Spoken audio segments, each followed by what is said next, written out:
সিনে কসু কথা কোন ঠিক কি জোরে বলে ঠিক কি না বাজার আল্লাহর নবীজিকে সময় দেবেন আবু জেহেল, কারণ জানে সময় দিলে ডও পারবে।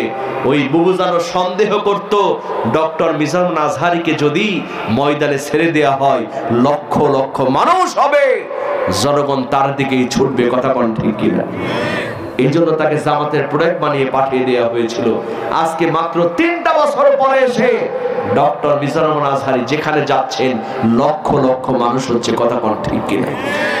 তাহলে 3 বছর পরে ডক্টর মিজানুল আজহারী এসে যদি এই অবস্থা হয়, যদি কোরআনের পাখি আল্লামা সাঈদী বেঁচে থাকতেন 13টি বছর পরে বাংলাদেশে আসলে বাংলাদেশের কোন স্টেডিয়ামে তার জন্য জায়গা দেওয়া যেত না, যেত না, যেত না, কথা বলেন ঠিক কিনা। এই সন্দেহ হাসুয়াপার মধ্যে ছিল, কথা বলেন ঠিক কিনা। আবু জেহেলের মধ্যে সন্দেহ সময় দিলে পারতেও পারে। আবু জেহেল সময় দেবে না। সঙ্গে সঙ্গে বিদেশি বিচারক হাবিব বিন মালিক বলছে, মোহাম্মদ বিন আব্দুল্লাহ, আমি হলাম প্রধান বিচারক, আমি হলাম প্রধান চিফ গেস্ট, আমি তোমাকে অর্ডার দিয়া দিলাম তুমি তোমার রবের কাছ থেকে 2 রাকাত নামাজ পড়ে আল্লাহর কাছে চেয়ে নাও। আল্লাহর নবী 2 রাকাত নামাজ পড়ে হাত তুললেন।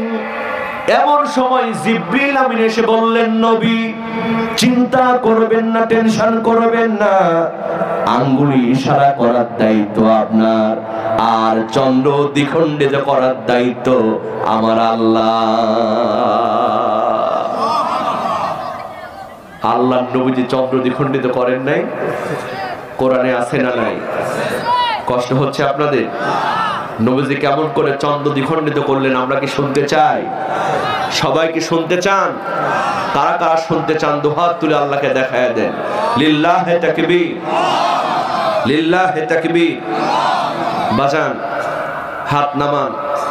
আমি এটা শেষ করব। অনেকেই বলেছেন যে হুজুর একটু আজান শোনাবেন, আজানও শোনাবো।